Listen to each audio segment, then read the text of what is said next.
Hey everybody, Jake here from Bearded Gear, and I'm going to show you a full disassembly and reassembly of the Brian Brown Knives Raptor. If you're in a position where you need to take your Raptor apart, whether it's to maintain some kind of part inside of it or you've got something going wrong with it that you need to address, then this knife is really not that intimidating to take apart and put back together. I'm just going to show you how that works so that if you're doing it at home, you have some kind of a reference there. This knife is a titanium frame lock, so it's going to go apart or come apart and go back together, much like quite a few other titanium frame locks. This has become a pretty common construction in knives. One of the things that makes this potentially intimidating for some people, that I don't think really should be a source of intimidation, is that we do have a single side tooled pivot and it's not captive on this side, it is free spinning. So if you don't really know how to deal with that or you haven't dealt with that before, it might be a little intimidating. I believe on subsequent runs of these, that side will become captive, but this Gen 1 Raptor isn't, and still it's in my experience not that difficult to get apart. So we're gonna go ahead and take it apart, put it back together, and just show you the inner workings and then disassembly and reassembly. So one of the handy things about this knife is that it only requires a T8 bit to take apart. I've got a Weehaw T8 bit here in my Brian Brown driver. Brian Brown driver, taking apart a Brian Brown knife. I like that. If you don't have a fancy bit driver like this, just order any good T8 driver. Weehaw tends to make really good ones. I keep a couple sets of these around, and you're going to want to make sure that you're using one that's not too worn down. If you've had one of these like strip or something in a different screw on something else, don't try to take apart your knife with it. Get a good, fresh, sharp bit. It's part of why I like these drivers where I can toss new bits in, because I buy multi-packs of these for pretty cheap, and then I can just keep going. Anyway, so all we need is a T8 driver. The other things I have around me, just in case, I did just tune this knife from the external perspective, but I'll probably show you as I'm putting it back together how I lubricate when things are going back together. I do also have, because I keep it around, I don't think I'll use it or need it in this application, but if you're disassembling and reassembling knives, some blue Loctite can be your friend. Things like that are good to have around. Also just things like a napkin in case there's like excess oil or something like that, so you have a means to wipe it up or to make sure your bearings are clean as you're putting them back in. You can use a napkin, you could use a cloth, a hank, whatever you want, but things like that are good to have around while you're doing this. So without further ado, let's go ahead and get to taking it apart. I'm going to go ahead and start at the pivot. That's just where I prefer to start. You could start with the screws down here. You could start up here with one screw that we're not going to touch because I'm not going to disassemble it to that point, is the lock bar insert. In my experience, I've yet to find a reason in all of my experience with knives to remove a lock bar insert. If that's the case, I'd recommend more sending it in for warranty than like dealing with that piece yourself. Although it's really not that difficult of a thing to remove and put back in. It's just, it doesn't need to come out in my opinion. So anyways, we're gonna go ahead and start at the pivot.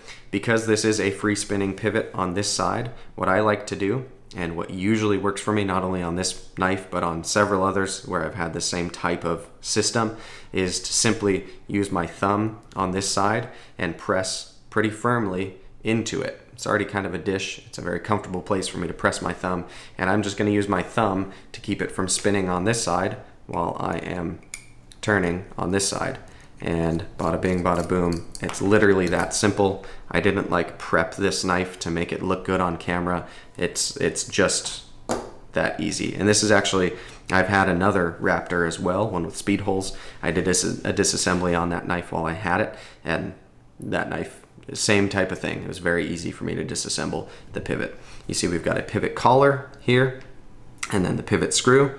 We're going to keep those a place where we can keep track of them. I like having either a thing with a parts tray like this where I can set parts, or even one that's kind of organized like that. So I'm going to go ahead and just set pivot stuff up here, and then I'm going to go ahead and start removing these screws. Let's do the clip, get that out of the way.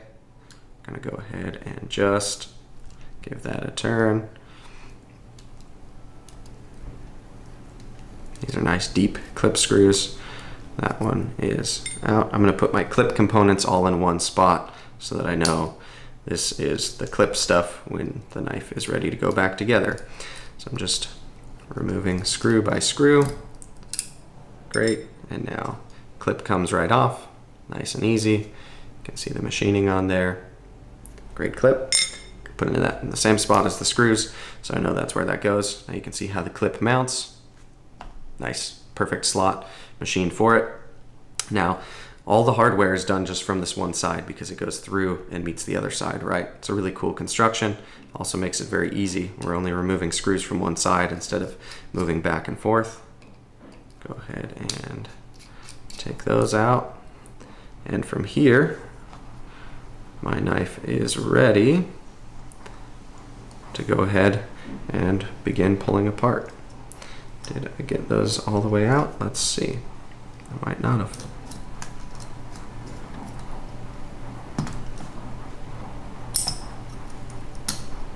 There we go.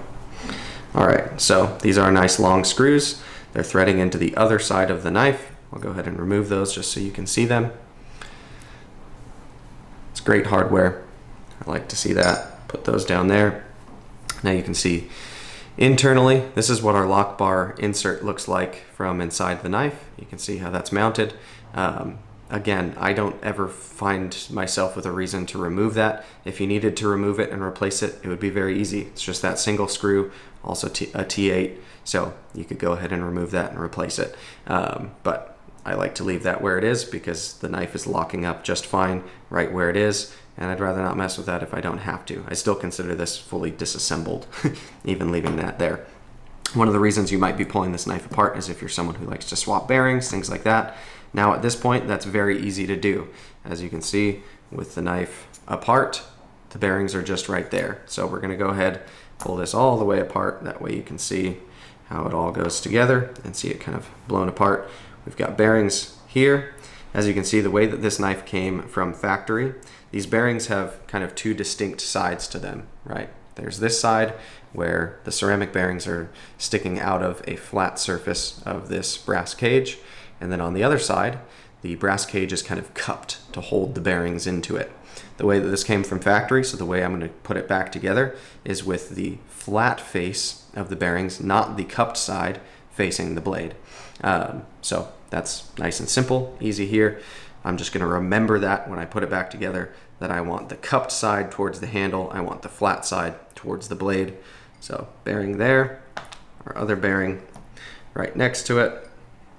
And now we've got the back spacer. You can see that was continuing to be held in place by a little pin until I turned it over. Then it popped right off. That pin just goes through that hole and helps everything stay lined up. The pin extends even to go into the other side of the handle, which is great at keeping everything in line. Pins are a knife's friend. So titanium backspacer, setting that in there as well. I'll go ahead and take that pin out just so we're fully disassembled. That's my backspacer pin.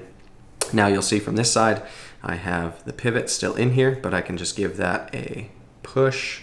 Do this in a way that it's focused. When I push on that from the inside of the knife, it goes ahead and pops right out. And we've got the collar there with it.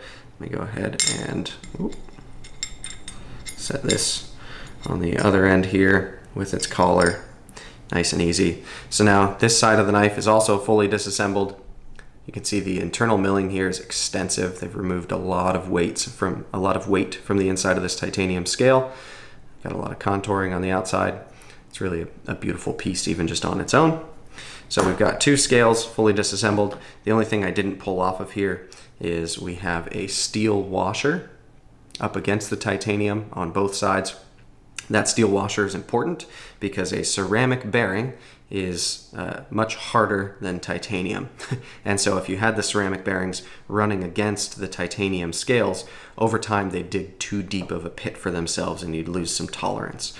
So by putting a steel washer here, and obviously the other side of the ceramic bearing going against the blade, which is hardened steel, now you've got steel on both sides of the bearings to make sure that everything stays in tolerance over long periods of time. So that's fully disassembled, right? We've got two scales, we've got our blade, which has an integral kind of stop pin here. That's part of the blade.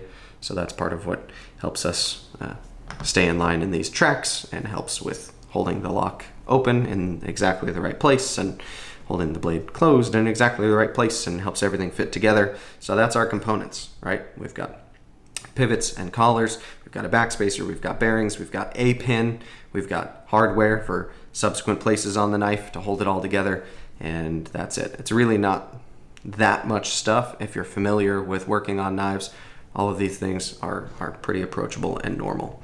So when it's time to go ahead and reassemble, what I like to do is start with the show side of the knife, the non-locking side of the knife. I'll do the locking side of the knife after, because that's where all the hardware is going to go. So what I'm going to do is I'm going to kind of reassemble in an order where I can stack this knife back together, and I can end by fitting this piece back on top and tightening it down. So one of the things I got to do first is get this pivot back through here, although I almost forgot I need that pivot collar as well. I'm going to go ahead and put that in so that now that's going to stay. The next thing I'm going to do is I'm going to take that pin, that kind of locating pin that goes in the back of the knife and holds the backspacer in its precise location. I'm going to put that on, and I'm going to go ahead and take the backspacer itself. I'm going to place that where it's going to go, and from there I can go ahead, and now is a good chance to begin lubricating where my bearings are going to go. Put just a smidge of lubricant on that spot where the bearing is going to sit. Now we'll remember the cupped side of the bearing I want against the handle, the flat side I want against the blade. So I'm going to go ahead and take one of the bearings, set that there, flat side against where the blade is going to be.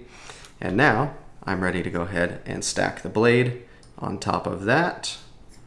Go ahead and get that onto the pivot. Perfect. Blade is already in place. Now, in the kind of inverse order, because I'm working my way back up, it is time for the next bearing. Go ahead and put a little bit of lubricant here. You know what, I'm realizing now as well that I didn't lubricate this side of the bearing, which I like to do, so I'm going to put a little bit there. I want to put enough, but not too much lubricant. I don't want it seeping out of the knife. Now I've lubricated that face. I'm going to go ahead and put the flat side of the bearings against the blade, cupped side towards what's going to be handle. That is in place. Tiny bit more lubricant here. I want to be real careful. I should say this. Right now, the inside of the pivot is exposed, right? The threads are exposed. I do not want to get lubricant in there, because that will make the screw want to walk constantly, because you've lubricated a screw which is meant to be holding everything in place. So be real careful not to get lubricant down in the threads of your pivot. That would be not fun. I've had to deal with that once or twice from other people disassembling and reassembling a knife that I then bought, and it's not fun when that's something you have to clean out. So that is essentially back together at this point until we're ready to go ahead and toss the lock side scale on. So I'm going to go ahead and I'm going to move the blade inward slightly, because I want the lock face to be sitting on top of the blade while I get this lined up. That's my preference. And then once I have this to where I have located it properly, I can feel that pin move in as I press down back here, and I can feel the pivot up here that I am now on to that. So I'm holding pressure down on the knife. I want to go ahead and get it to where it's going to stay in place. So let's set pivot collar right here and pivot screw in place. And I'm going to tighten this just enough to hold this end of the knife down. That way I don't have to keep holding pressure on it. I'll do tuning later, so I'm not tightening it all the way down. Next, I'm going to maintain pressure back here, and I'm going to begin placing these screws for my backspacer. I've got that one in. Let's get it again in, but not tight. And repeat for this other screw. Ooh, careful with my tool here. And we're going, make sure I'm all lined up just perfectly. There we go, in but not tight, great. So my knife is back together in a way that I don't have to keep holding pressure on it. I'm gonna add the clip in just a moment, but we are locked up. Let's go ahead now with the knife in the locked position. I like to go ahead and tighten the pivot down Loosen it just a hair from there. And then we're going to tighten these body screws. Good. Good. Body screws are tightened down. Let's see how we're looking on centering. And we are not centered. So I'm going to go ahead and loosen this. See if it's more of a tightening thing I need to deal with. Get tight. Now I'm centered. And the action feels right. So I'm centered, I'm back together. All that's left now is to put the clip back onto the knife. So we're going to go ahead and set that right into its slot where it fits nicely. Because that's machined in a precise way, makes it real easy to drop the screws right into it and have them match up with their hole. And we'll go ahead and tighten this in. Great. I'm gonna kind of work my way back and forth rather than tightening one down all the way. I just prefer to do that to make sure that everything's lining up as I'm going. That's all the way tight. That's all the way tight. And our knife is back together and fully functioning. One thing I'll do as well, I could have done this while it was open, or while it was disassembled, but it's really easy to do while the knife is back together, is I'm just gonna add one drip of this KPL Heavy, a nice heavy lubricant, onto the ceramic detent. Now that that's done, this can lubricate the detent track itself as well. So my bearings are lubricated, my knife is back together, we're centered, the action feels good. And let me make sure it's as droppy as I'd like it. That feels perfect to me.